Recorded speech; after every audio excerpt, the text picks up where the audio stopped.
Good evening, everyone. My name is Steve Teixeira. I'm the Director of Government Relations for Tahoe Chamber. Welcome to our 2023 State of the South Shore program. We're pleased to welcome you all here and those of you who are on Zoom.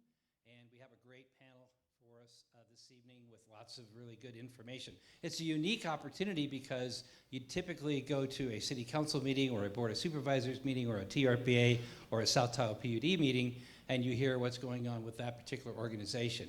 You don't really get that many chances to hear integrated conversations amongst a variety of our local jurisdictions. We're particularly glad to have South Tahoe PUD here tonight and Shelley Thompson. So our other panelists, of course, Joe Irvin, City Manager, City of South Lake Tahoe. Cindy Gustafson. Cindy's a Placer County District 5 Supervisor. She's the current chair of the TRPA Governing Board. Also Brooke Lane, District 5 Supervisor, El Dorado County. And Shelley Thompson with South Tahoe PUD, the Director of Public and Community Relations. Also with us tonight, of course, is Mike Glover, our Chamber CEO, and our President of the Board, Mr. Gerdeman, and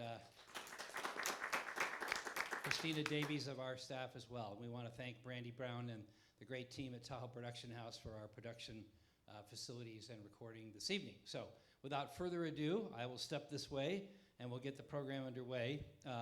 As we conclude with the presentations, you will have an opportunity to write down questions, which Mike or I will address to the appropriate member of our panel.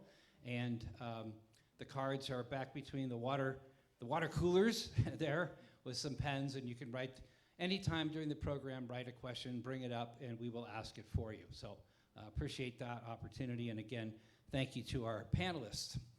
So we're going to start out this evening with our El Dorado County District 5 Supervisor, Brooke Lane. Congratulations again on a hard-fought campaign, and I know that you've been extremely busy just over the first couple of months of the new term. So Brooke and each of our panelists will have a PowerPoint to share some information, and then we'll, again, hold your questions. Bring them up anytime, but we'll ask them at the end of all four. So welcome, Supervisor Lane. Thank you. I'm happy to kick this off and want all of you to know that our new logo, our new slogan is "Come to El Dorado County where you can buy pot, but the potholes are free." Just saying. The city manager, Joe Irvin, and I spoke today, and we were talking about possibly coordinating our presentations, and we decided that probably wasn't going to work, so we coordinated our outfits instead. So good job. All right, let's get started. I first wanted to share with everybody that we have an interim chief administrative officer. Her name is Tiffany Schmidt. She has taken the place of our beloved Don Ashton. For those of you who may have known him, he served as the CEO for 7 years and has since retired. Tiffany is a lifelong resident of El Dorado County. She went to school at Sac State, served a little bit of time in the state of California in Sacramento, but quickly returned to her roots in El Dorado County, and it's been really fun and an amazing experience working with her. She's been with the county now for 14 years, so she easily slid into that position, and we're happy to have her. It's kind of a trial for all of us. It's an opportunity for Tiffany to see if this is a position she would like to continue to pursue, and it's an opportunity for the board to determine if we believe that she's the right fit. Tiffany, I will mention, is very protective of her private life, as all of us who work in government really should be, and she rides horses and she competes.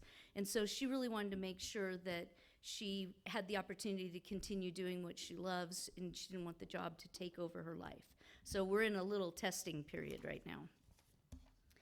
I wanted to bring to your attention a project that doesn't involve the basin at all and is really a West Shore, West Slope issue. But it was so amazing and astonishing all at the same time that I wanted to just mention it. There is a project called Project Frontier, and it was slated to be a warehouse in El Dorado Hills within El Dorado County, and it was projected to be a 4.4 million square foot operation. As you can imagine, the people in El Dorado Hills lost their cookies. They organized quickly, they were well funded, and they started an immediate campaign as soon as this became public this was not something that they wanted in their neighborhood, and this project has since rescinded their request for a permit. So perhaps bullet dodged. The county hadn't taken a position on this project at all. Of course, they came in with, dollar tags hanging in your face saying, we're going to produce $23 million in sales tax, and those are all good things, but at the end of the day, we have to make sure we're doing right by our residents and by our economy and balancing those two. And I don't know that this project would have survived had it continued on or not, but we'll never know because it did not continue on. I do want to talk to you a little bit about the budget for El Dorado County. It comes in at about $950 million annually, of which a little bit more than half of that is general fund at the tune of $428 million. General fund revenues are made up by our property taxes, sales taxes, transient occupancy tax, franchise fees, and other discretionary funds. And I thought this was kind of a fun slide because it shows me. Is the slideshow not working? Is it not working? Well, I don't have, okay, I just realized it's not working. Okay. It's okay. Okay. I think the clickers on it, No, they're working. It's not working back there. Okay, there's Tiffany's slide. Good. Next. Okay, there we go. This is the slide we were supposed to be on. Not me.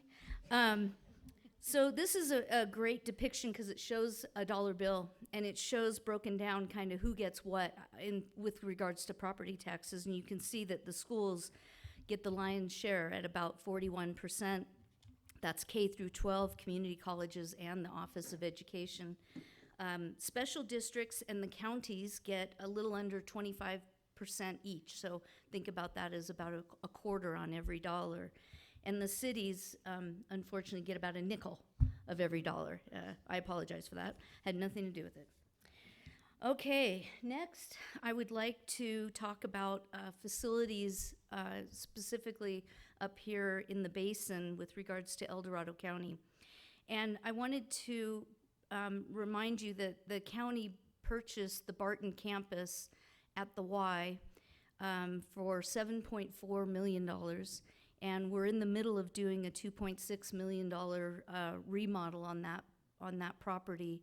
And as the building, we're doing the first building now, as that building becomes available, we will start moving county services onto that campus with the hopes that it'll be like one-stop shopping.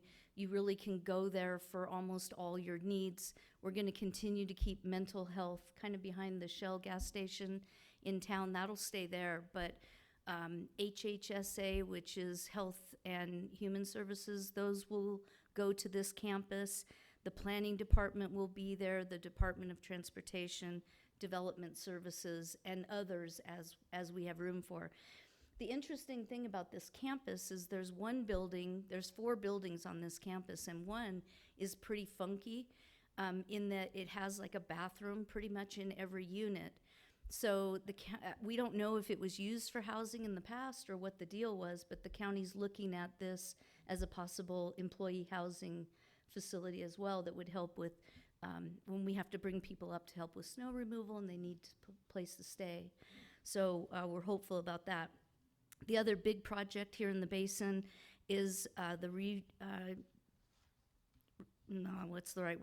renovation of the juvenile hall.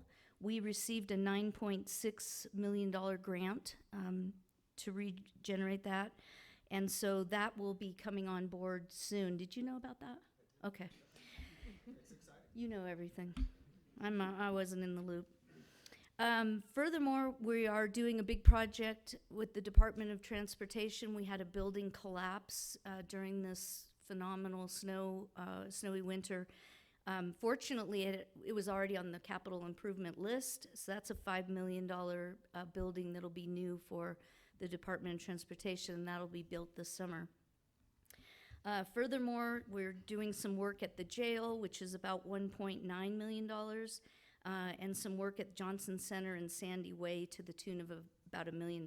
So the county is pumping in quite a bit of revenue into their facilities up here just in the basin, so that I wasn't even mentioning, all the things that they're doing on the other slope. I want to talk about the Office of Wildfire Preparedness and Resilience. This office was created in July of 2022, and as we know, wildfires are just going to continue in frequency and intensity. This office was put together following the Caldor fire in August of 21. El Dorado County Board of Supervisors directed the Chief Administrative Office to form a vegetation management and wildfire resiliency group to collaborate on lessons learned, define funding systems, and initiate a robust community-based wildfire resiliency and vegetation management program that would accelerate current efforts in the county on both public and private lands. That group is governed by the Tahoe Fire and Fuels team. They're part of that.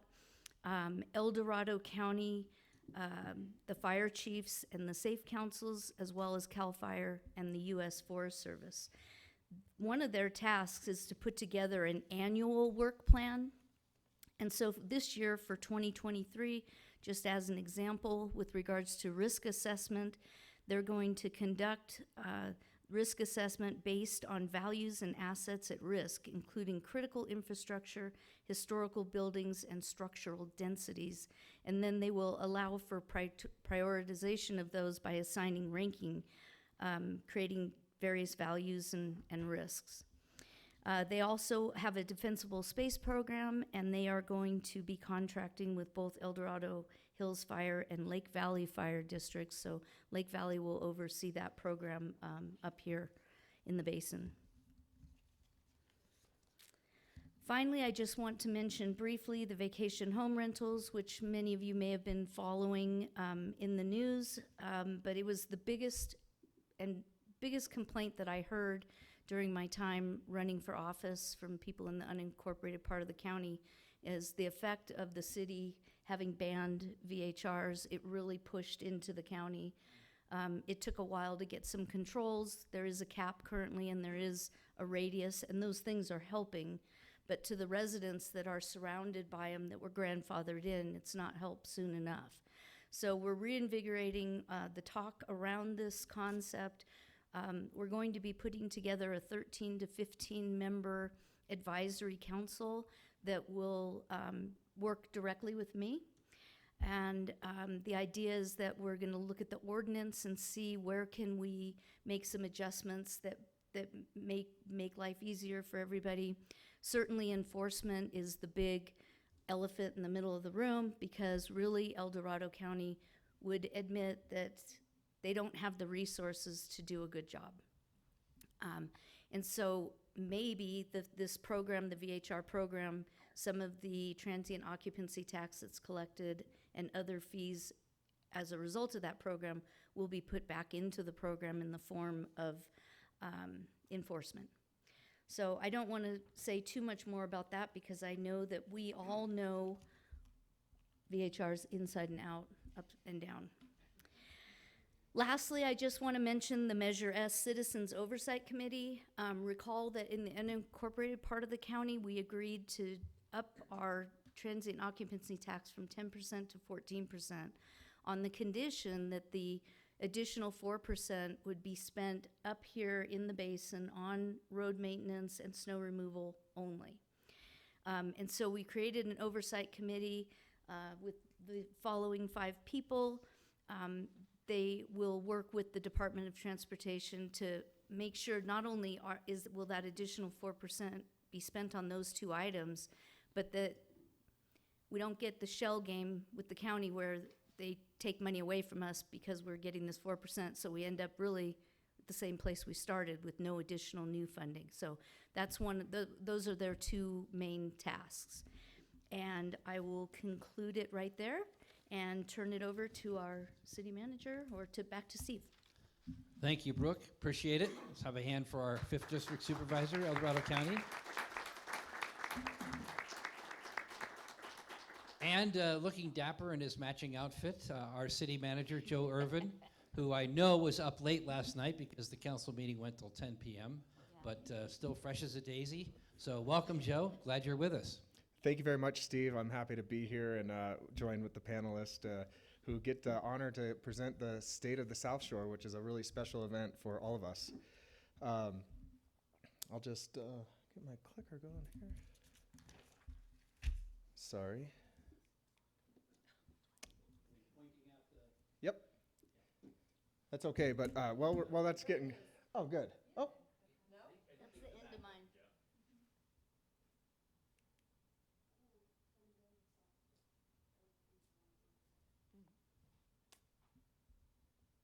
that's Miss Lane's. That's mine. Yep. There we go. Thank you. Brandy, sorry.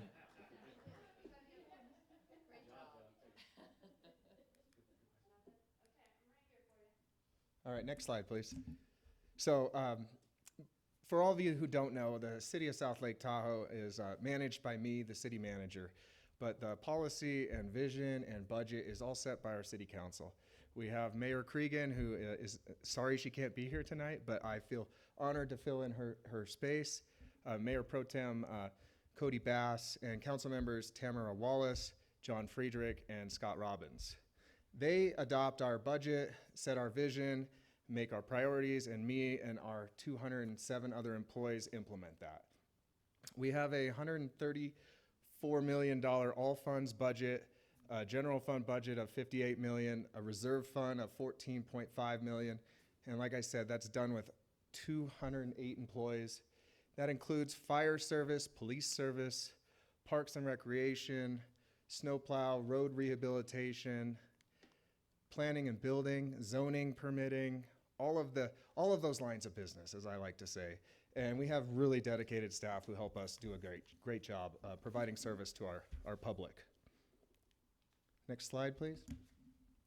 I always find it interesting to take a look at Tahoe's community and what happened here. In the 1950s, Dwight Eisenhower was building interstate highway systems all throughout the country. And we were not buffered from that. And shortly after that, everyone started to have the opportunity to just get in their own car and go drive to these beautiful places that we're lucky enough to call home.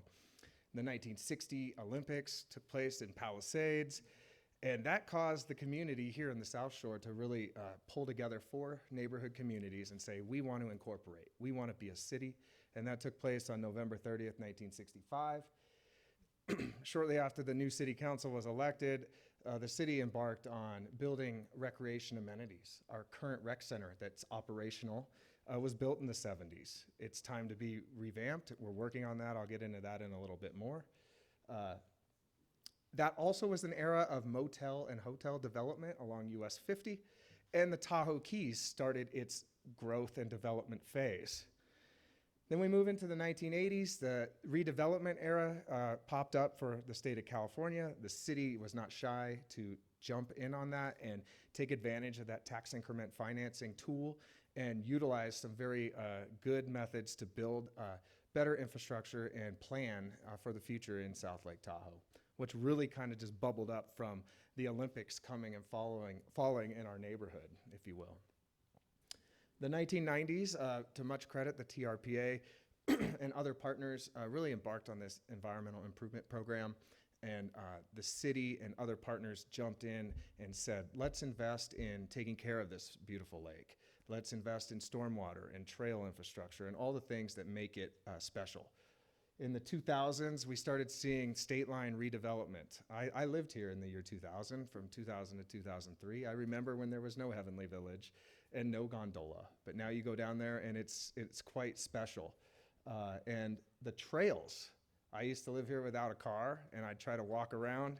There was no sidewalks, there was no trails, but now it's better. And 20 years later, I ride my bike around town, and it's nice to have that trail network. What we're working on now, we're not doing alone. There's affordable housing issues. We all know that. The City Council is currently embarking on an analysis of funding options that can help us have some local money to build better housing infrastructure. Economic development, we hear it a lot that we want to broaden our basket of what kind of business and jobs we have, because we are very much tourist driven dependent. I think we'll always have the large share there, but finding niche industry is something the city's interested in doing, and we're sending out an RFP soon on a public-private partnership for broadband. So we're trying to build infrastructure that can support remote work and niche industries that might be attractive for those visitors who want to come to live in South Lake. Climate change, our city council's made very aggressive goals related to climate change, and we are investing in that. It takes some time. One of the hiccups that we're trying to work through is our utility provider. They have different tariff rules and requirements, and we need to work with them to get some changes to what the CPUC requires of them. But bottom line is we're looking to electrify transit. We're looking to find ways to generate solar, store it on site, create small microgrids at some of the city's facilities, which in the end will reduce our cost of monthly utility bills and be better for the environment. Transit's a big one. The city is right now in the middle of a transit study where we're working with VIA consultants to look at what it would cost to provide microtransit on-demand service throughout the city and a main line, a 20-minute headway from State Line to the Y. This is something that's coming to City Council in the next month. We have set up a South Shore Transit Subcommittee. Ms. Lane is serving on that with our Mayor Pro Tem and my office. Lindsay Baker, our Assistant City Manager, and myself are supporting that. So stay tuned. I think for the first time in a while, the city's really rolled up their sleeves and is really investing in trying to make that better and be a regional partner with the TTD and TART and making sure it's a connected system. And community for all. So we want to have inclusion. We want people to feel comfortable to come to City Council. We want them to feel comfortable to come to my office and ask questions and get the answers they need to things that they're worried about. Next slide, please. So the last 18 months or so, I just highlighted some achievements here. We started both parking ambassador program and a park ranger ambassador program. These are to manage our parking facilities. These are to manage high visitor locations such as Lakeview Commons, Regan Beach, Timber Cove Beach right out here, where we employ high school youth, Lake Tahoe Community College youth. We're working in partnership with the school district. We really appreciate that partnership and getting these kids the opportunity to get into public service, which maybe one day they could be standing here and be the city manager of South Lake Tahoe.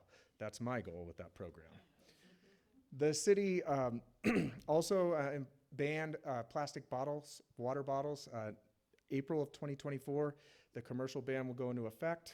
This is something the city had prioritized for quite some years. We created our new Arts, Culture, and Tourism Commission in an effort to give a voice to locals to say what kind of local art and cultural amenities do we want that not only will benefit us, but those who come visit as well. We just this week started changing out all of our LED lights. We have adopted a new dark sky standard, which is a more warmer temperature. It's not as bright. And it is more welcoming and better for the dark skies, which is important in Tahoe. The Lake Link, we're investing in that. A few months ago, the City Council doubled down and said, hey, we're willing to continue to put $850,000 a year into this program, making sure we get other partners from the South Shore to contribute. And we're working close with SSTMA, South Shore Transportation Management Association, and stay tuned. I think there's a lot more momentum there.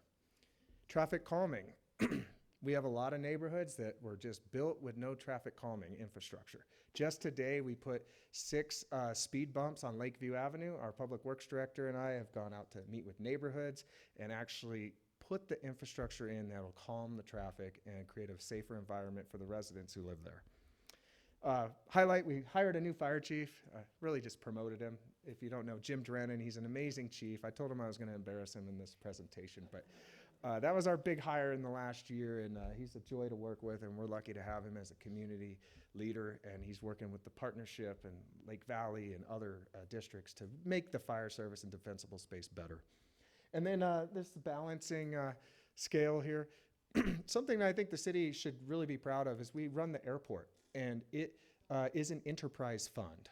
It's paid for and managed by FAA monies and user fees, and for the longest time ever, it was being subsidized by the general fund. And the city council embarked on a rate study. We've raised the rates. The hangars are still 100% occupied, and we're closed that general fund funding gap that's needed to make it self-sufficient. So that's a good thing, because that means we have more general fund money for roads and park improvements, which is what our community wants. Next slide, please. So this is Snowmageddon. We all went through it, but my message here is that storm events and weather events are here. They're going to get strong. They're going to get stronger. They're normal and they're constant, and we need to invest in core services. So we recently purchased $3.5 million of snowplow equipment, 4 new graders, 2 blowers. This is a concern. I've been here 3 years as the city manager. Every year we've activated our emergency operations center. Things are changing in our environment and causing us to be more resilient and ready to respond to natural disasters. So we're investing in the infrastructure, we're training our staff. The rain on snow events is something that's real, and that caused a lot of concern this year with a lot of roof snow load and saturation from rain. So we all need to focus on that and make sure we invest in better facility maintenance and equipment to maintain the snow. Next slide, please. Pothole-mageddon. These are a guarantee, Miss Lane. But they're free, right? They're free. Again, investment is a must. Last night, the city council heard a revised pavement condition index report from our engineering staff. It was amazing. And our strategy is to take care of the worst roads first. In 2020, the city voters passed Measure S, which generates about $7 million of money for us. And this year, we're investing $6 million of road rehabilitation, which is the most ever. And credit goes to the city council for staying committed to that investment and just making it a priority. Roads and stormwater are those things no one sees, but we need to fix them because it keeps Big Blue out there so beautiful. Next slide, please. The bottom line with this slide is that the philosophy at our administrative level is that leadership exists at all levels at our organization. I believe that our frontline maintenance technicians have more knowledge and the more ability to make decisions in the field. And so we're creating a culture of change and asking why and promoting leaders from within the organization to grow and give them opportunity to have that autonomy to do their job right. And everyone knows that we're here for public service.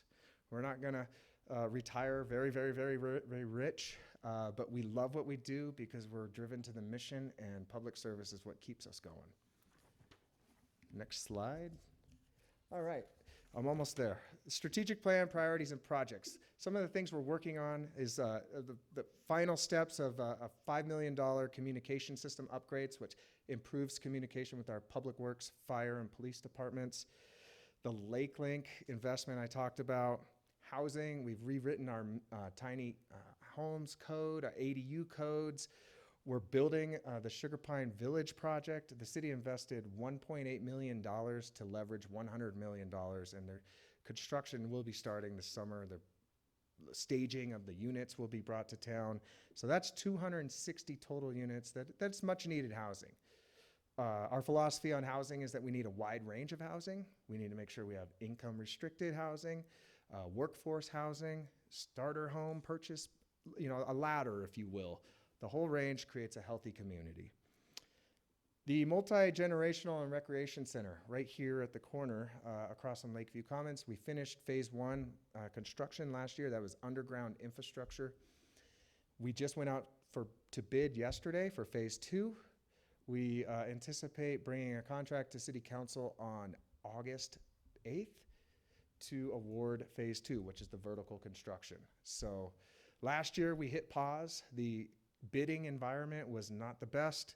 We got not the best proposals. We did revised our code, created a new pre-qualification process, and I think we're going to be more competitive this round and get some really competitive bids. So keep your fingers crossed, because that's a great community asset on the South Shore that will benefit everyone. All right, next slide. And if you want to stay engaged, we have Instagram, Facebook, and Twitter accounts. We have a monthly newsletter that's issued, written by the city manager's office. We do a monthly event with the mayor. We sometimes host our events on Facebook Live. City council meetings are on our computer, channel 21. We're all here, and we're here to provide service for you, and we're happy to do it in partnership with all of our amazing partners here. So thank you very much. Thank you, Joe.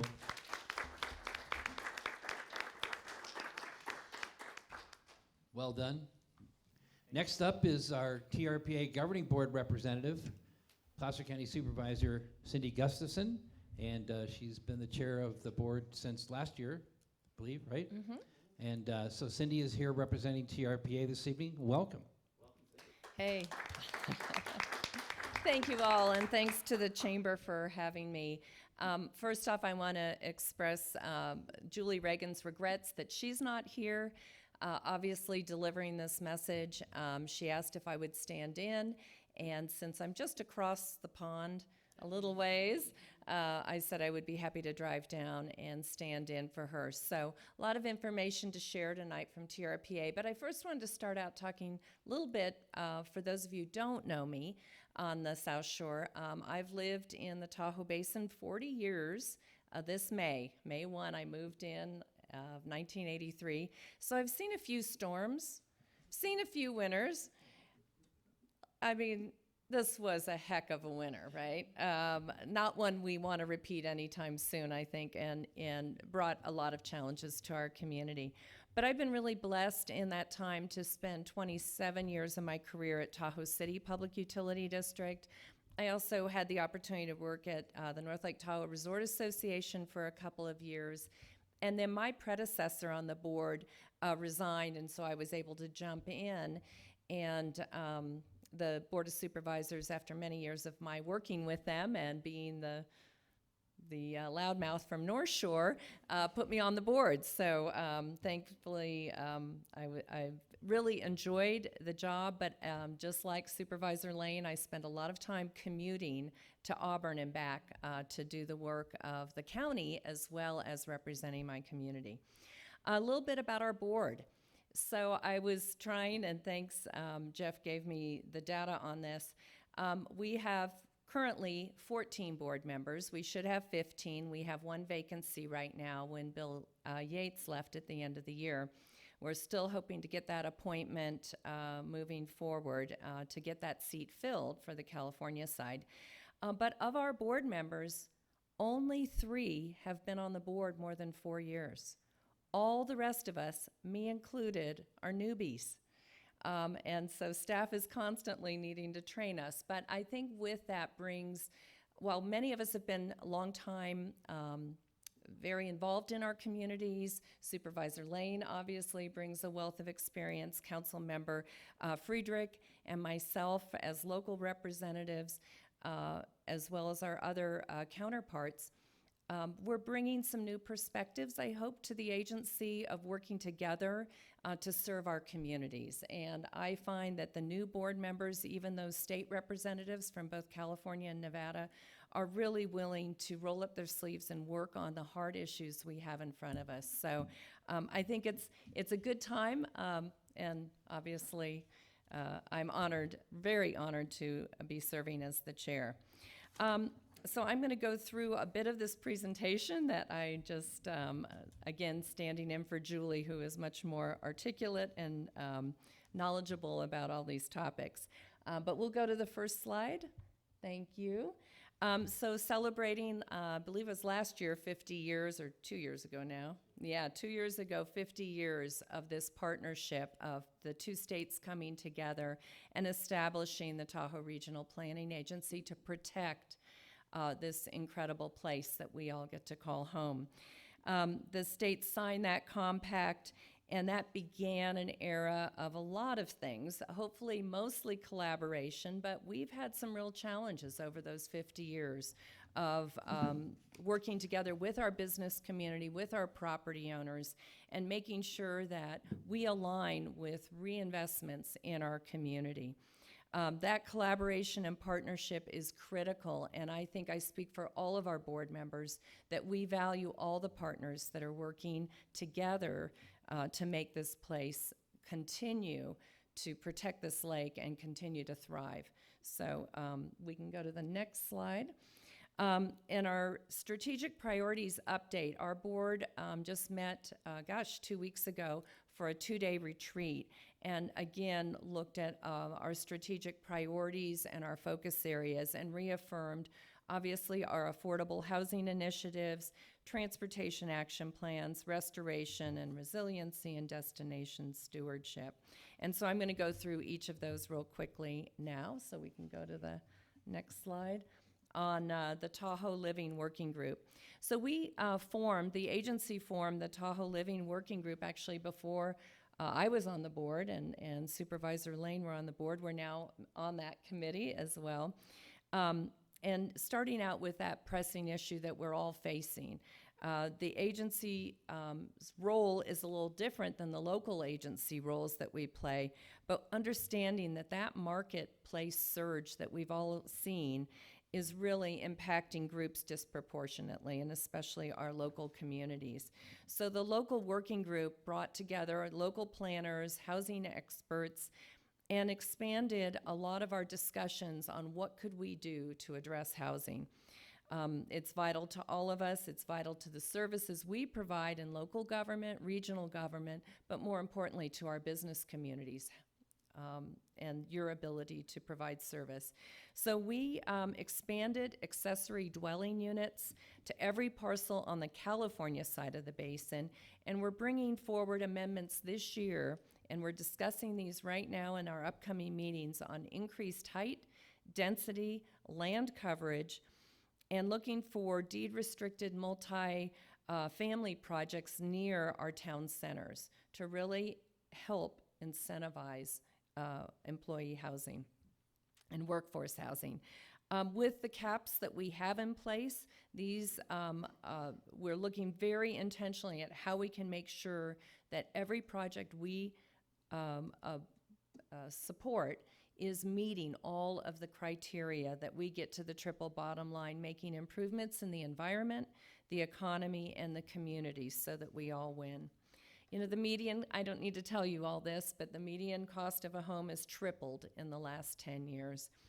And as we look at the regional plan as a growth management story map to understanding the 2012 regional plan update, how the intention of that was to get our town centers mitigating the 72% of sediment that is impacting the lake.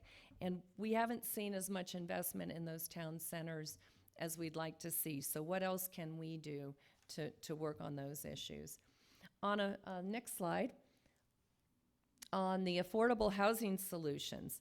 So you are all more familiar than I am even with some of the projects here at South Lake Tahoe, but the 248-unit Sugar Pine Village is really a landmark that the city and we support, and the county, and then TRPA supported those efforts. And looking at how collaboration includes those nonprofits and how critical they are. Also looking at the Lake Tahoe Community College project that we were able to expedite to get the units built there for our students living in our communities, and helping get public assistance programs to sustain those efforts. We need to do more. There is no end in sight, and we probably can't build our way out of the needs that we have. We're really going to need to unlock and come up with more creative and innovative ways. And we as an agency stand ready to support our local agencies, and working together, we share in many of our discussions, but what we're learning from in our best practices and how to help each other get there. Next slide. Keeping Tahoe moving, and that was especially challenging this winter, and looking at how we could move through the snow, around the snow, through the snow, was really challenging. But we just awarded $11.1 million in regional grants to projects, about $7.8 million of that going to projects happening right here on South Shore. So really happy with those funds. Extending sidewalks on Apache Avenue and Myers, the El Dorado County Roundabout, pedestrian crossings in Myers at Pioneer Trail and US Highway 50, Phase 2 of Pioneer Trail pedestrian improvements and lighting in the city of South Lake Tahoe, helping electrify the Lake Link system with an EV charging station, and helping continue the free-to-the-user transit system that has been fare-free in the community just at the onset of the pandemic. You can go to the next slide. So as you may have noticed, the grant sources that we're able to bring to projects is helpful, but we need all of the regional transportation plan dollars to add additional funding to deal with the peak days, and especially those areas around our peak recreation areas. So since 2008, 48 transportation improvement projects have been completed in the basin at a cost of about $323 million, and that's combining funding from the federal, state, local, and private sectors. So we don't do this alone. We just work with all of you to make these things happen. The remaining projects in the ground, we know there's a shortfall of about $20 million. We talked about this a lot in Sacramento on Tuesday. The private share is there. We came up with a strategy of a 7-7-7 plan, 7 million local and private, local governments and private sector together, 7 million from the federal government, and then the 2 states splitting the other 7 million. With that, we've secured the local and private shares, and we're actually surpassing that goal. So I'm so proud of our local agencies and our business community that have stepped up and doing things like the micromass transit, funding those programs and continuing to move forward. We hope to see a lot more support for those systems. The users are loving those both on South Shore and on North Shore. We know ridership is expanding because of those, and how we tie those into our mainline bus services and make those more expedited is critical. But we do need to address those peak areas like Emerald Bay, and that is a big challenge. We're looking at satellite parking areas, 15-minute transit service, app-based parking reservation systems, travel information, and trying to limit the roadside parking. So all of these things are covered in our regional transportation plan. We just need to secure the funding I was talking about, the $20 million a year, 7, 7, and 7, to make these things be a reality for us. And we will continue as an agency to try to lead the way in coordinating the legislative advocacy to get us there. You can move to the next slide on restoration and resiliency. Many of the climate adaptations are embedded in our environmental improvement program. That's why we've done it for all these years. We established that project list that said, here are the priorities of how we protect this lake. And we know climate change is all around us now. And as we see the storms getting worse, the droughts, the wildfire, and now the snowmageddons, we understand we've got to adapt and make sure that every one of those EIP projects is moving in that direction to address climate change.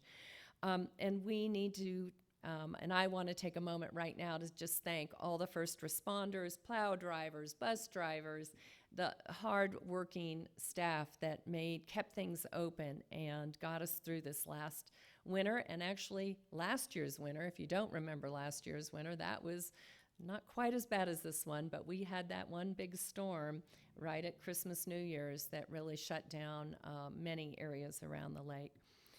Incredible efforts on everybody's part. So as we look at the multi-agency climate resilience action strategy, it really will be guiding us to how we work together for the marsh restoration, the Taylor to Lac marsh restoration, the upper Truckee River marsh, you knew that what I was talking about, Taylor to Lac marsh restoration, and looking at the Washoe tribe who's interested in returning to some traditional ecological practices in Meeks Bay to make that project really move forward. We know carbon capture and marshes are critical to capturing that carbon. Move on to the next slide is aquatic invasive species. We have been, as an agency, the leader in this area, coordinating with our science partners and serving the partnerships in ways that I think are starting to lead the nation in how we're protecting this lake. The investments that we've made, over 107,000 vessels have been inspected since the inception of this program in 2008, and there have been no new aquatic invasive species detected since that time. We've had 14 projects that have been completed and 206 acres treated for AIS lake-wide. Taylor to Lac Marsh Restoration Project being key between TRPA, the Forest Service, and that's the largest single project that we've done. And of course, working with the Tahoe Keys to continue to move forward. They are hosting an online webinar tomorrow night, and you can register for that if you're interested in hearing their efforts. And this summer, divers will be revisiting the Emerald Bay area to ensure the treatment has stayed clear from the treatments we've done that we cleared in 2012. Then we'll move on to the Caldor fire and wildfire real quick. Similar to the severities of the winter, wildfires have been really impactful, and obviously not only the Caldor fire with its near miss here and the evacuations, but the smoke that we've all been learning to or having to live with, and the impacts that's had not only on our health and well-being and on the lake's clarity, but on our business communities. As I look at those impacts have been very significant. And we are so pleased that the years of investment that we've put into treating our forest after Angora, we learned and we were ahead of the game. We were investing in those, and they worked.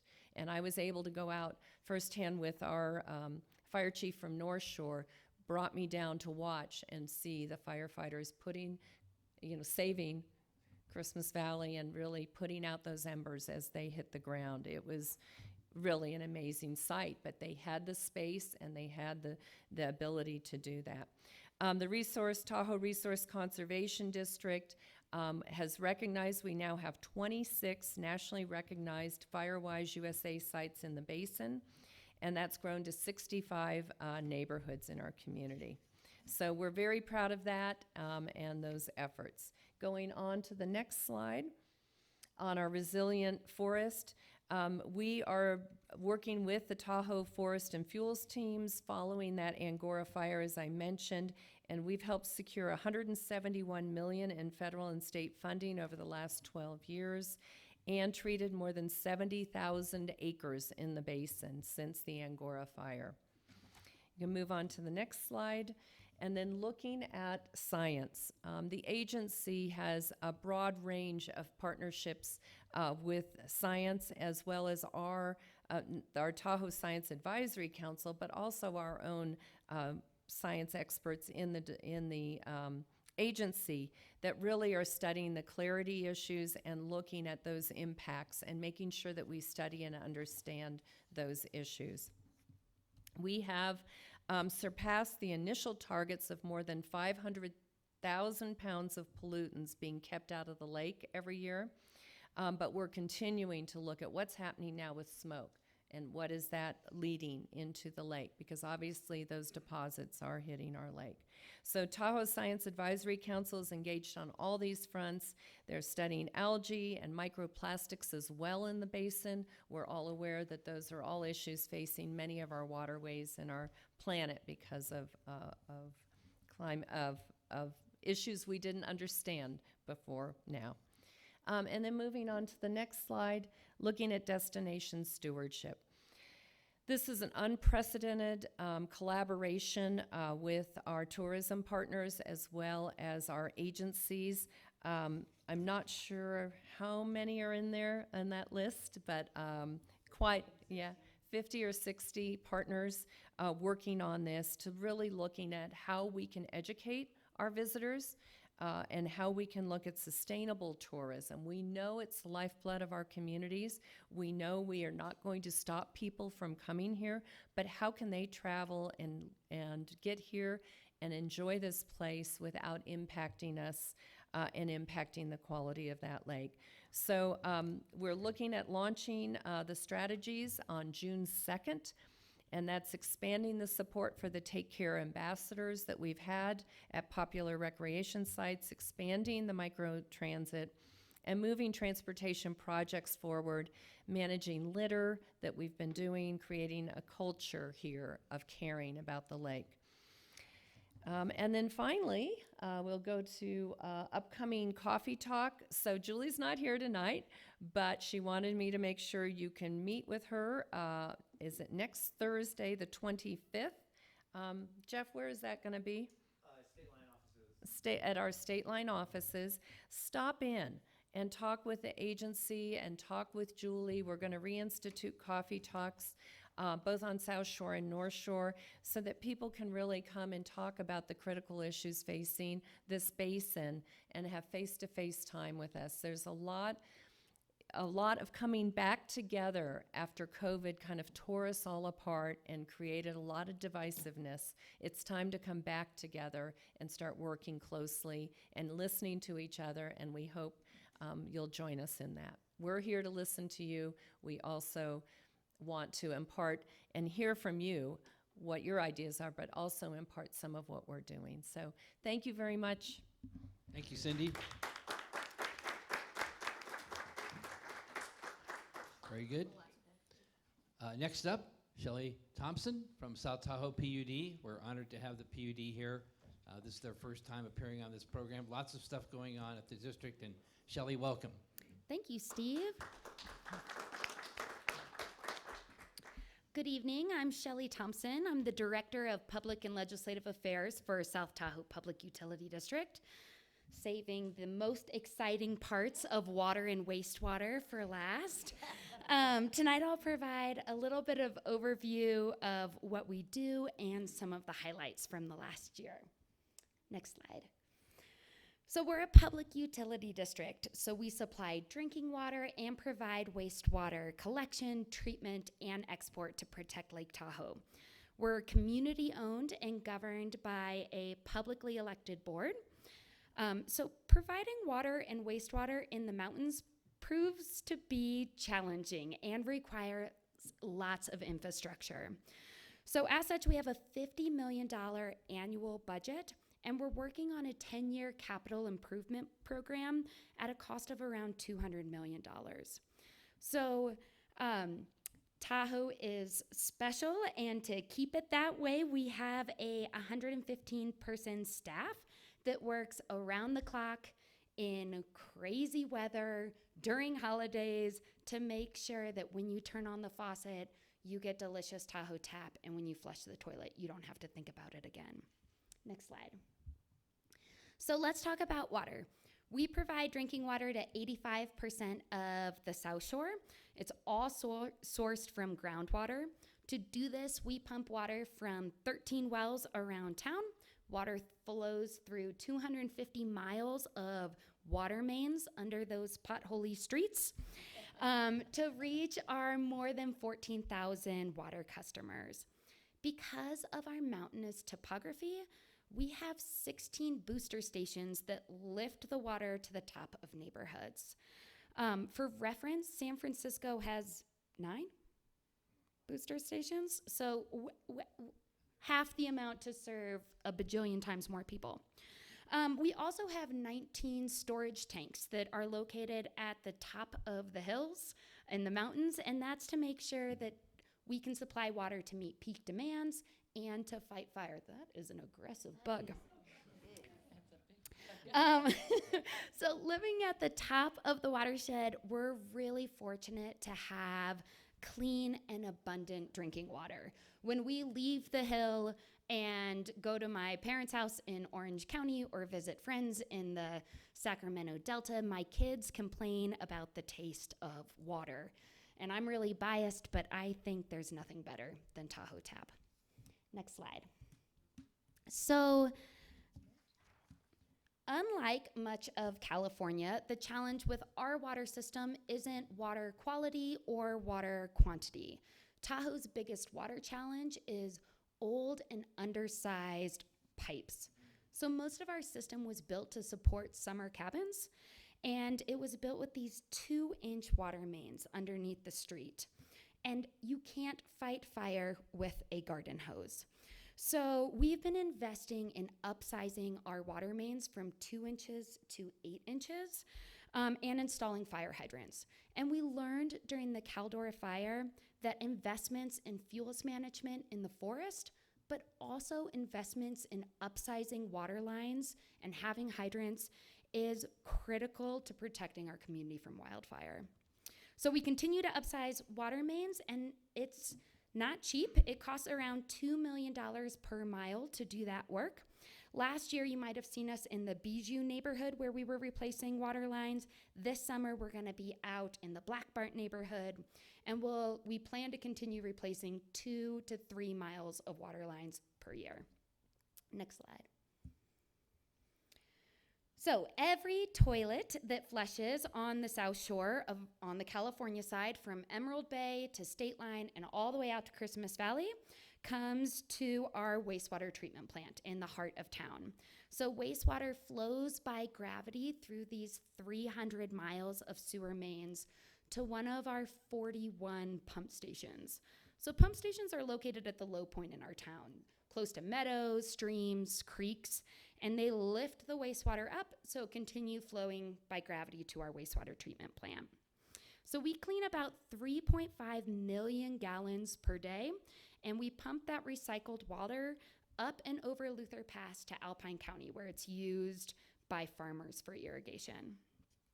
Next slide. So when Steve told me to think about this last year, wow, all I could think about was the winter. So while big snow years can be really challenging with power outages and endless snow removal, it's really those rain on snow events that impact our sewer facilities. So in March, the Upper Truckee Marsh flooded, and our Bellevue station is located right there along the meadow. It was under multiple feet of water. So we saw flows through that pump station increase tenfold.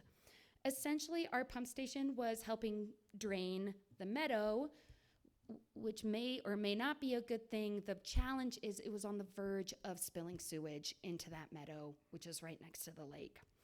So when things get tough, Team Tahoe really comes together.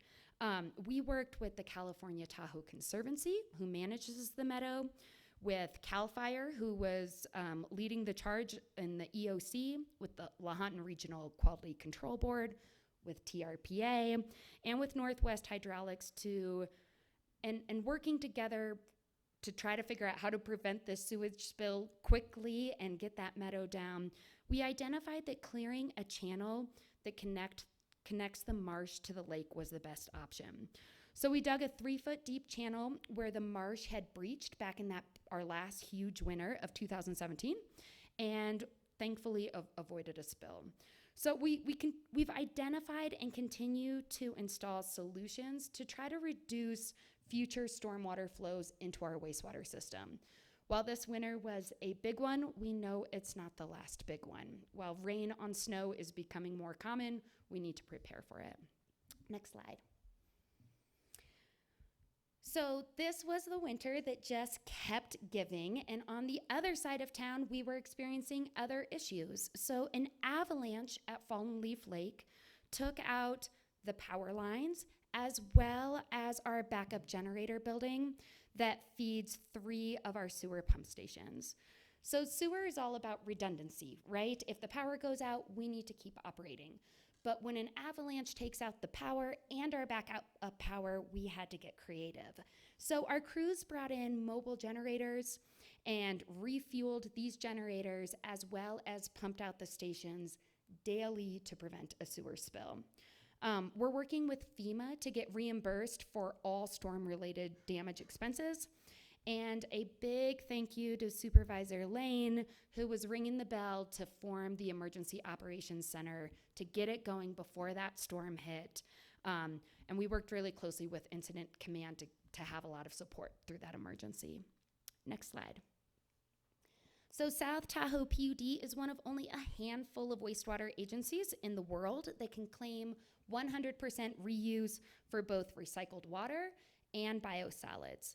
So we send our biosolids, better known as treated poop, to Bentley Agrodynamics in Minden, Nevada, where they produce fertilizer for agricultural use. We all know that Tahoe is special, but it's extra special when it comes to wastewater. The Port of Cologne Act of '69 requires that all recycled water in the entire basin be pumped up and out of the basin. So we pump our recycled water 26 miles up and over Luther Pass to Alpine County, where it's stored in Harvey Place Reservoir. And then in the summer months, we release water from that reservoir to be used for agricultural irrigation. Water is really heavy. Pumping water takes a lot of energy. We are Liberty Utilities' largest customer. So to help offset our energy demands, the district installed hydroelectric turbines on the downhill side of that pipe from the top of Luther Pass into Alpine County to produce 56 kilowatts of renewable energy. This summer, we plan to install a 1 megawatt solar facility at our wastewater treatment plant that will offset a third of the power used at the wastewater treatment plant. Next slide. So our complex water, sewer, and recycled water systems require ongoing maintenance, replacements, improvements.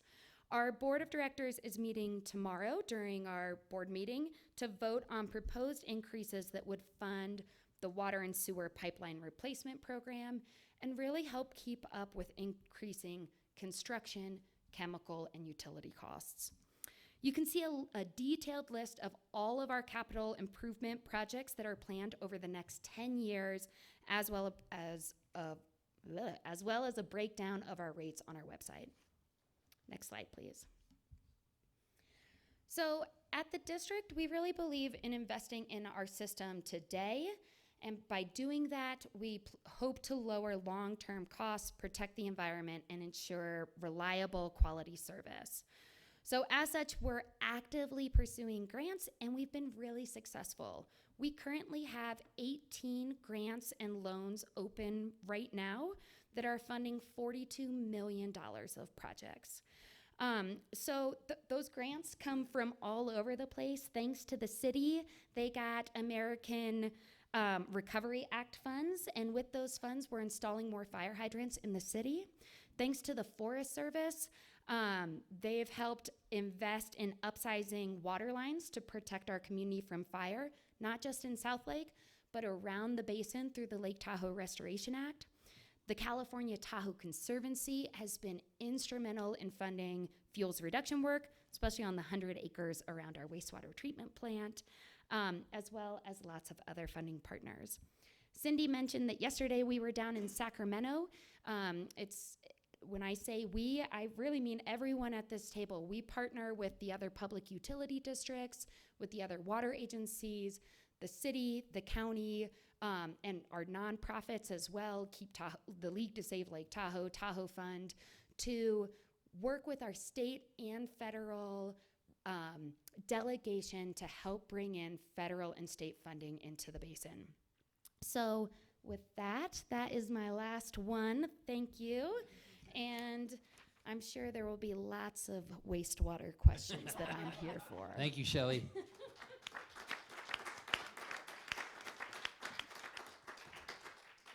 So once again, invite anyone in the audience to fill out a question in the back. I have a couple here to start with to get us all warmed up. And also wanted to recognize Dr. Todd Cutler here from Lake Tahoe Unified School District. I want to have the school district on a future State of the South Shore program. So I want to start with the city manager.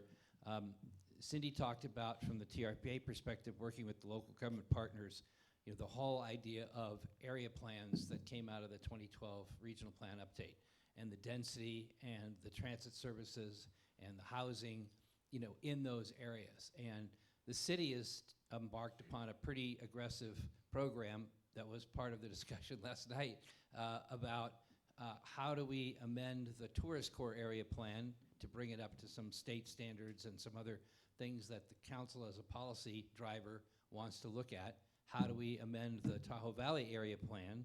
And then I know that the city has a work plan to do an area plan where there currently is community plans in Midtown.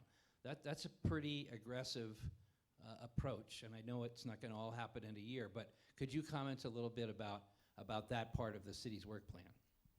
Yeah, thank you very much, Steve. The area plans are a really vital tool for us to create more predictability for developers and people who want to invest in making our community better, who are coming to town to build housing for our residents. The conversation last night circled around what kind of density minimums and maximums should we have for housing? Should there be limits or not for affordable deed-restricted housing? The conversation also involved around the use of land. Do we need seas of parking lots where they're vacant and empty often? What kind of strategy should we put in place to manage what parking requirements exist? Is it a minimum structure or a maximum structure? And those kinds of things build more predictability, and it builds better alignment with the regional plan and allows us to be more streamlined with investment that is proposed to happen in the city limits. Well, I know that you brought on at least one additional planner to help with all of this, and also you might want to mention your new Parks and Rec director. Yeah, thank you very much. I mean, you're right. It's been a while since the city has amended or adopted the area plans. It is aggressive, the tourist core area plan, the Tahoe Valley. We have two amazing assistant planners that are leading those under the guidance of our Director of Development Services, Hillary Roverud, who's been here forever and knows the ins and outs of the system that we plan and manage growth under.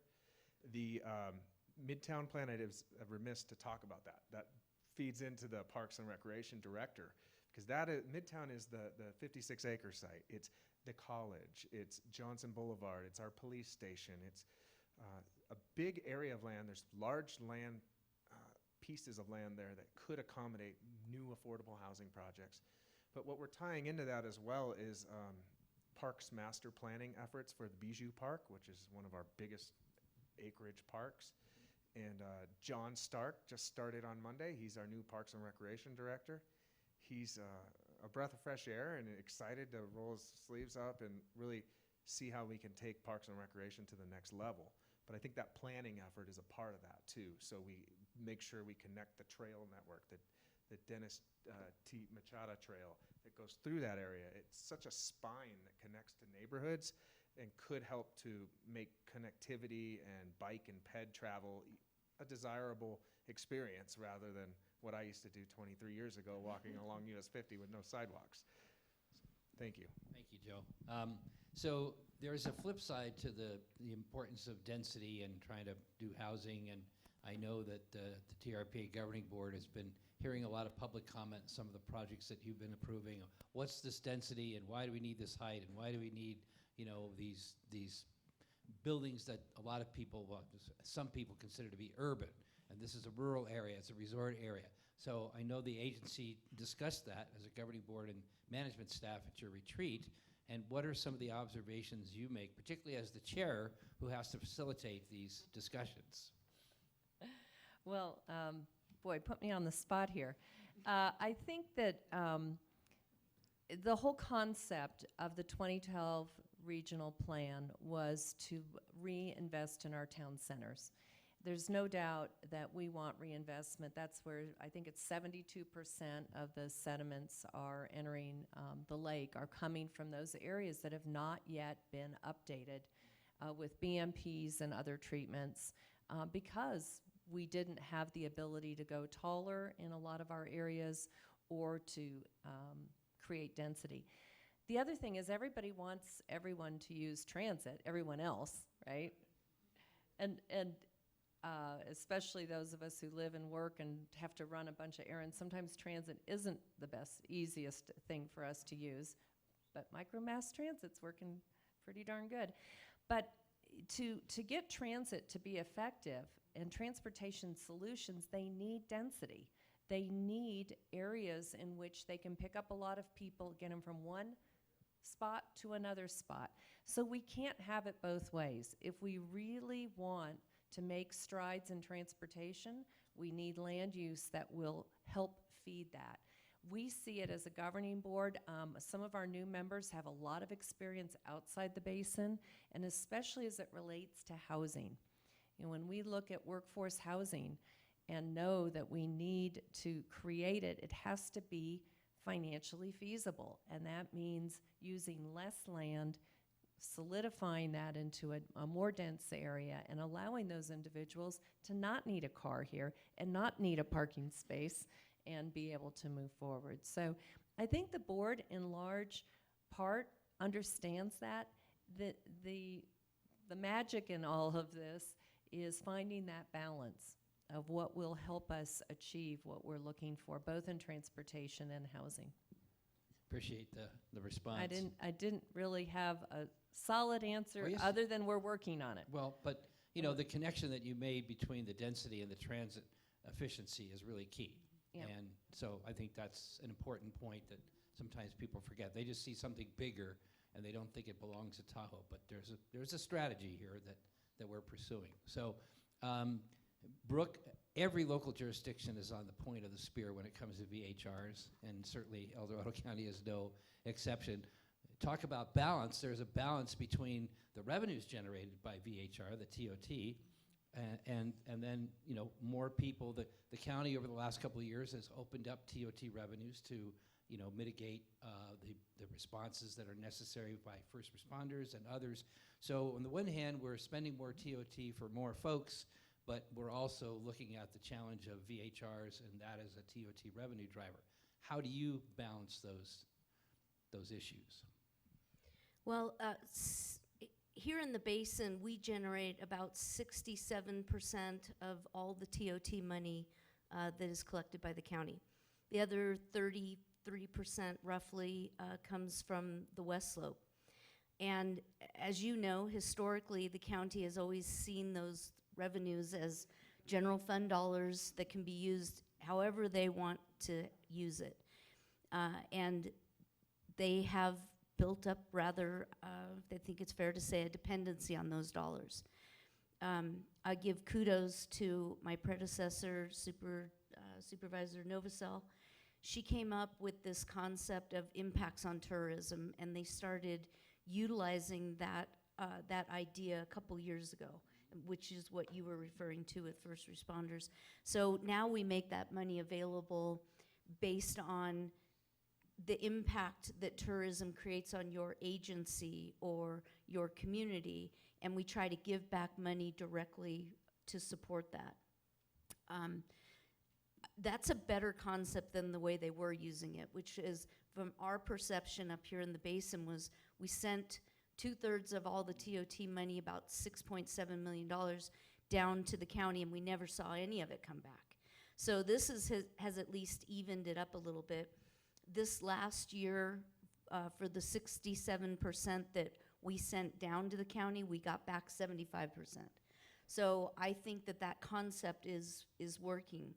With regards to code enforcement or the lack thereof, I personally believe that some of those transient occupancy tax dollars should be used to support code enforcement and put back into that program so that we can start dealing with the impacts of vacation home rentals in our residential neighborhoods.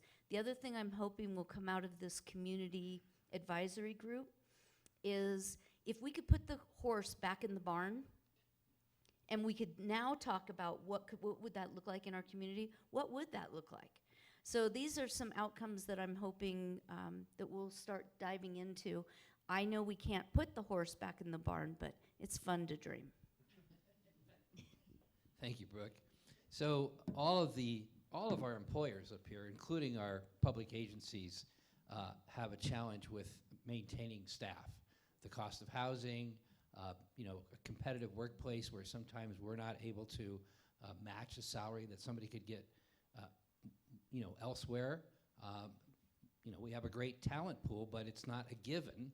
And not to single out anybody, but it's at management level as well as line worker level. And so the district is about to undergo a change in general manager. John Teal is leaving, and what is the succession planning there? Can you help us understand that?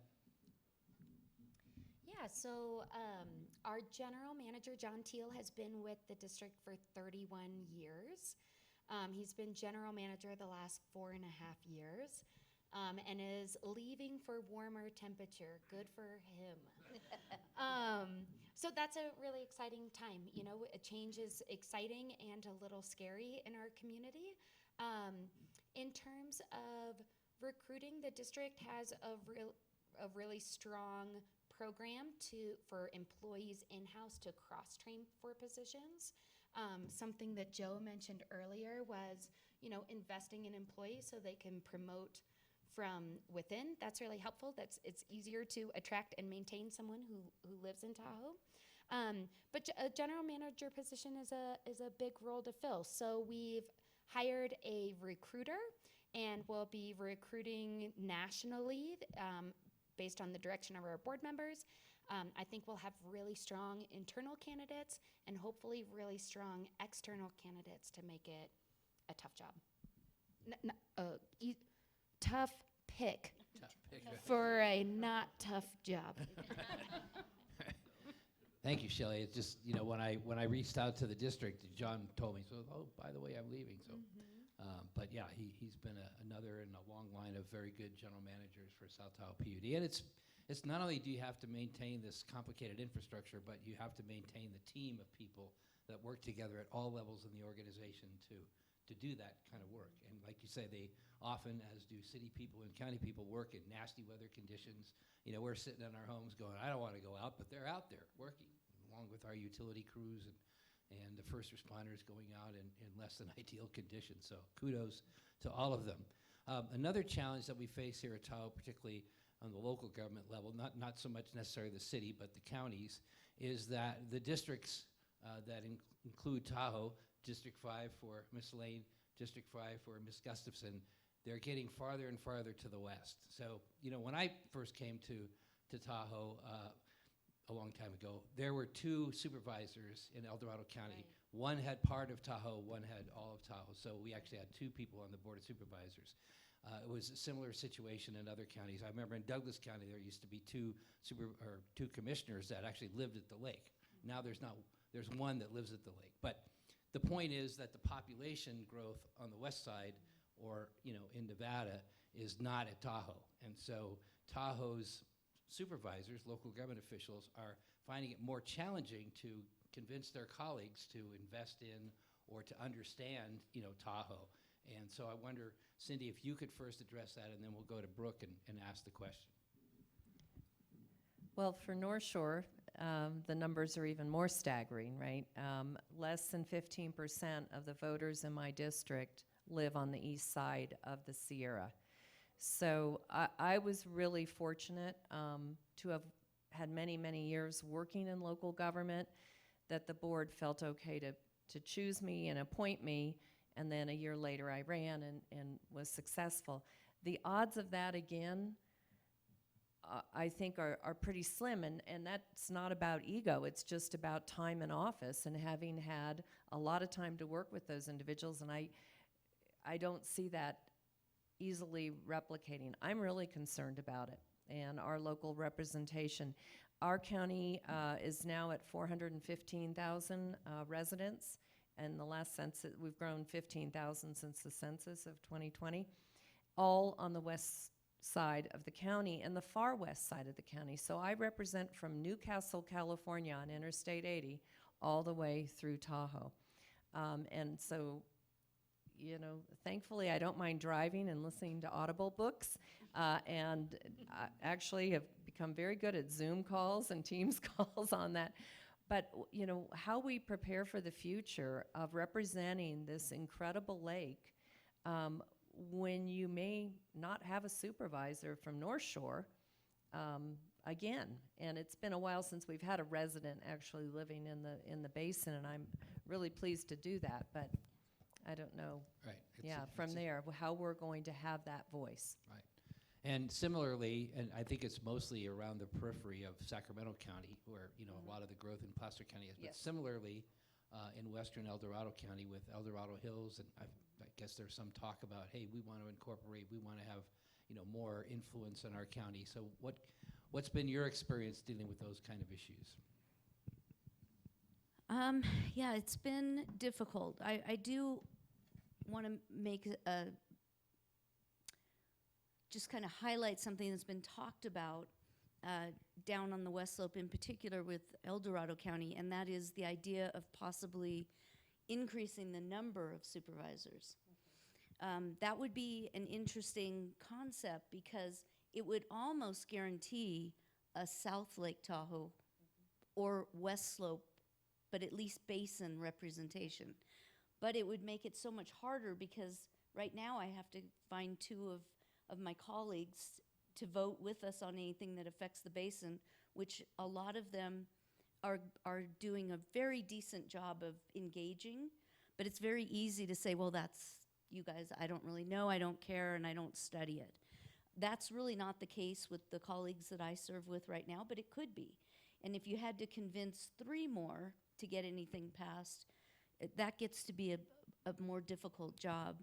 So, you know, right now, I have been very fortunate in that I've highlighted the basin and our needs at every single meeting, ad nauseum, I'm probably sure. They're like, oh God, there she goes again.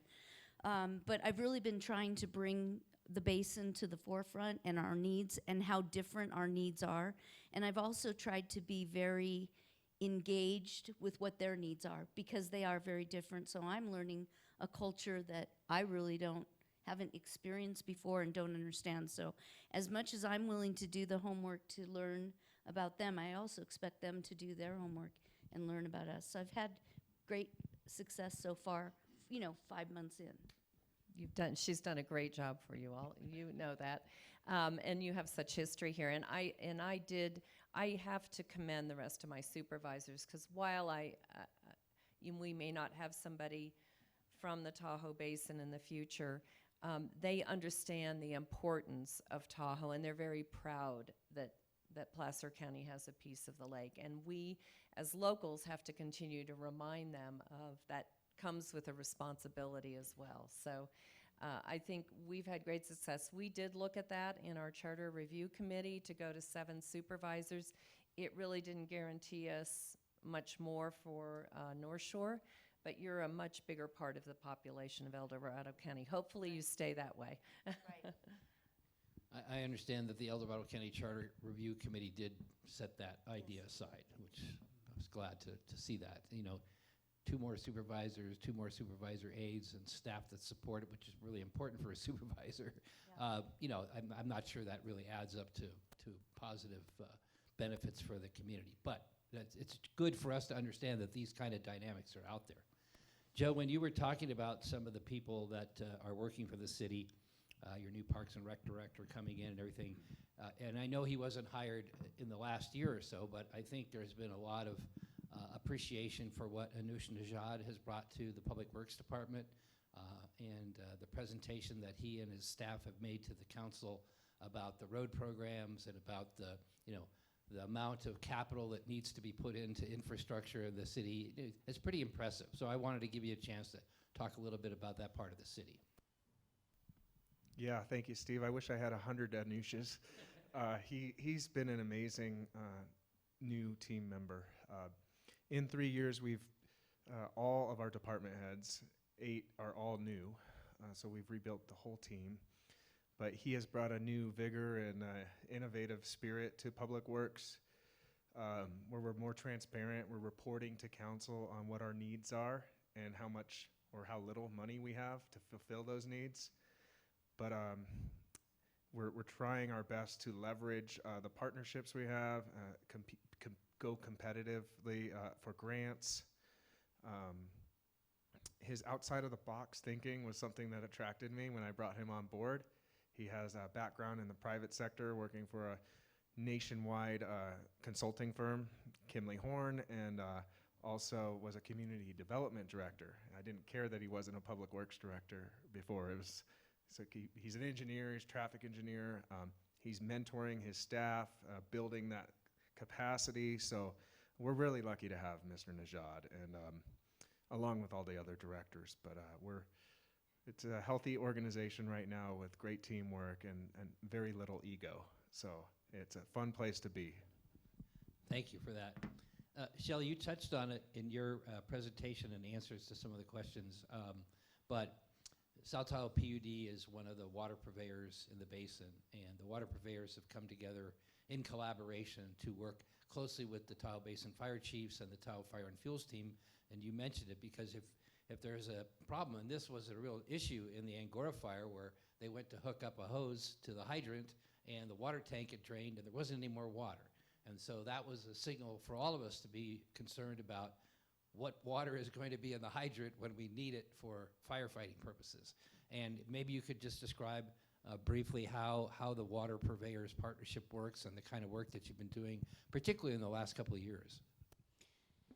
Yeah, so the Angora fire really changed things, right? It started in our community, and within 2 days, it burned down 250 homes. And like Steve said, we found out then that you can run out of water during a fire, and that water is really important to fight fire.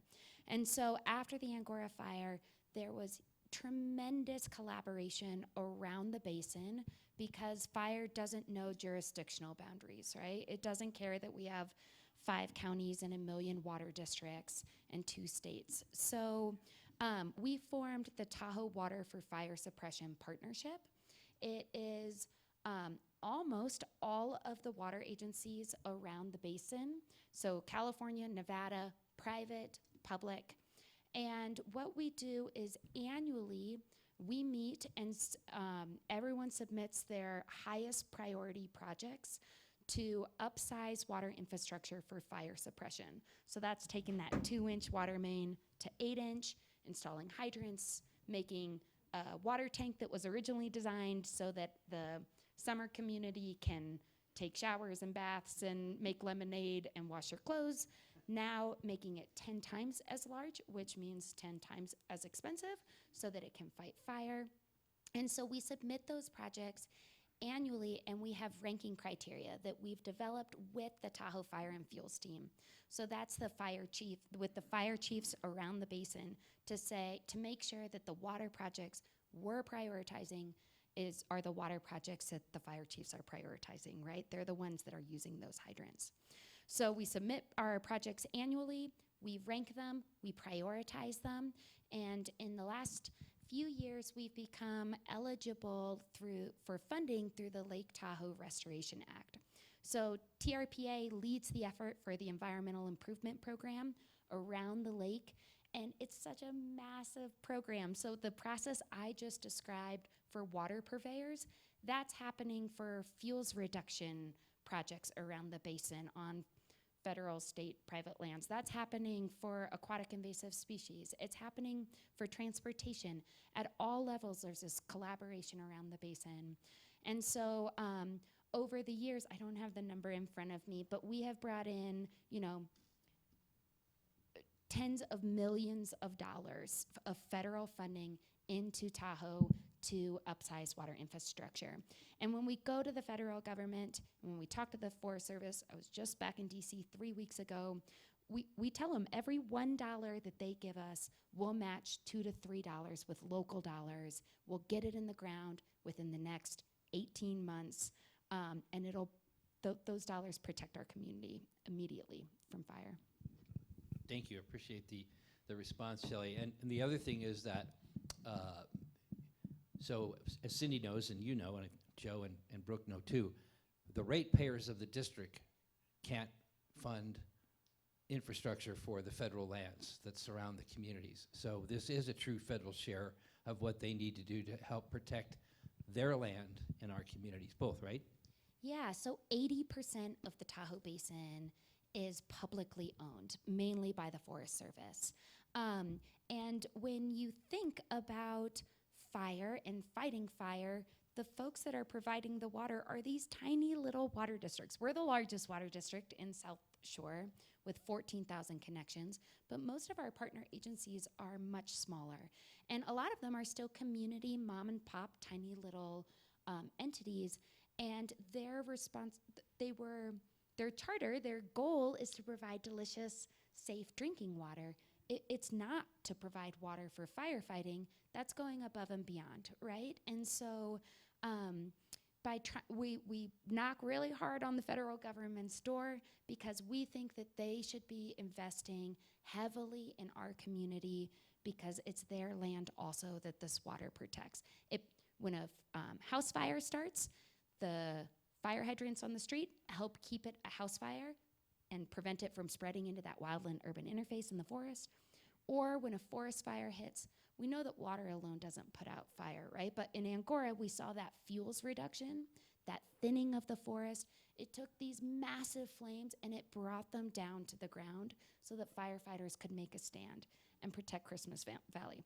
And I'll tell you what, I was here every day of that fire, and we were popping water leaks all over town. Our staff was running around town, fixing water leaks, moving water around in our system to make sure that our firefighters had enough water to fight fire. And every drop of municipal water that was used in the Tahoe Basin came from South Tahoe PUD, and I'm really proud that we didn't run out of fire and that not a single home burned. No, tremendous accomplishment, and a lot of cooperation amongst the agencies around the basin. When a fire comes or some other emergency, there's a lot of emergency operations center that kicks in. Everybody participates, and I think that's something that a lot of our residents, whether it's North Shore, South Shore, East and West, they don't always appreciate what goes on behind the scenes and the collaboration that's necessary between the first responders, the county and city officials, water districts, as you described, Shelley, to really help save the community from worst catastrophe. So I wanted to, as we bring this to the close, if anybody has any questions, let me know. But I wanted to give each of our presenters a chance to maybe mention anything that we didn't cover in our questions or that you didn't cover in your presentation. We'll go from left to right. Joe. Yeah, well, this has been really, like I said, a privilege and honor to speak up here with everyone here. I appreciate the invitation. I'm glad I could fill in for our mayor. I think the bottom line is that, at least in the city of South Lake Tahoe, the state of the city is energized, ready to collaborate and be a part of the change for the future that we're all dealing with. Our council has definitely made a more local focused, and I think that's because our residents are getting more engaged. And that's what we do. We provide public service for the people who live and work and play here in town. And we're always looking for people to come to the table with a solution, not just a cry, if I can be polite there. So thank you very much, Steve. Thank you, Joe. Cindy. Great. I think I'll echo much of what he just said. I think there's a lot of energy and thought moving forward with TRPA, and I feel I'm part of having lived under TRPA's regulations for many years and not always understanding them. We want to be much more transparent and collaborative so that everybody understands what we're trying to do out there and why some of the things they may want to do can't be done, But we're working around those black and white lines that I think used to exist. And we've got a great board and a great staff working on all of these issues. And we're here to serve. So stay tuned, come to the coffee talk. And Julie will be there live and in person. And it was really an honor to be with you all tonight. Thank you, Cindy. Brooke? Can I ask Ms. Thompson the question? Sure. So, you know, you made me think about the fact that while we were all evacuated, there were core people here in town protecting us and running around doing all the hard work you just mentioned. And I'm just wondering, did you guys stop at red lights or stop signs, or you could just go, right? Oh my God, I would just love to be in town for a day to do that. No. Did they even turn red? Did they try? Okay. Okay. See the weird questions that go through my head? Yeah. I just want to thank the Chamber of Commerce for putting this on. It's just an honor to be here with these 4 agencies that I just think work well together, and I love working with. I love working with all of you. So I want to thank you for that, and thank you to the residents that put their confidence in me, and I look forward to representing you every day in El Dorado County. Thank you, Brooke. Shelley, final thoughts? I think that this is a really exciting time for South Shore. Not just South Shore, but the basin in general. That I think that this is a time when agencies are really collaborating, working well. I am in so many meetings with these folks and their staff, and that's a great thing. That means that we're not wasting taxpayer dollars trying to figure out really hard challenges in vacuums. We're working together. We're playing in this sandbox nicely. And that Joe mentioned this earlier, that you know, our staff are public servants, right? And that there is no little kid when they were growing up thought, I can't wait to grow up and fix a sewer pipe. I can't wait to run a TV down a sewer pipe to make sure there's not holes in it so the poop's staying where it needs to. But I'll tell you what, our staff is really dedicated. They're the ones, you know, when the fire hits, they have to evacuate their home, and they came right back to work. And that they go to bed at night and they think about protecting our community from sewer spills and making sure that there is clean, reliable water. And I'm speaking obviously just for South Tahoe PUD, but I work with the staff of these other agencies and know that it's the same way. So I guess I'm excited. I get reinvigorated working with these folks and knowing that despite the fact that we have really big challenges in our community with affordable housing, with climate change, let's end on the high note, that we're working together, that we've got the right folks in the bus, in the right seats, trying to solve the problems. Thank you. Let's have a hand for our panelists.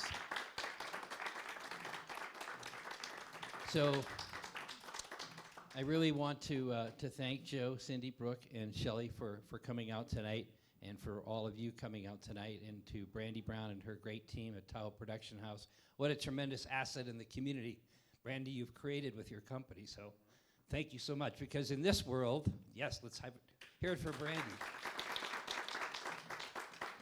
In this world, you know, there's Zoom, and there's other ways of communicating other than, you know, sitting at meetings in person, which is still important, and hope people do it, whether it's the school board or whatever it is. And I do want to, maybe if you have input on who you'd like to hear from. Is there another 4? We could do another one of these before the end of the year. It doesn't have to just happen once a year. I think of the school district. I think of Lake Tahoe Community College. I think of, you know, the other institutions in our community, like Barton Health, which is embarking on a huge, you know, hospital expansion program and providing more health services. And those folks are dedicated too, just like we've been talking here tonight. So if you have ideas for the chamber in terms of who you'd like to hear from, we can put that together. So thank you all again, and have a good rest of your evening. Good night.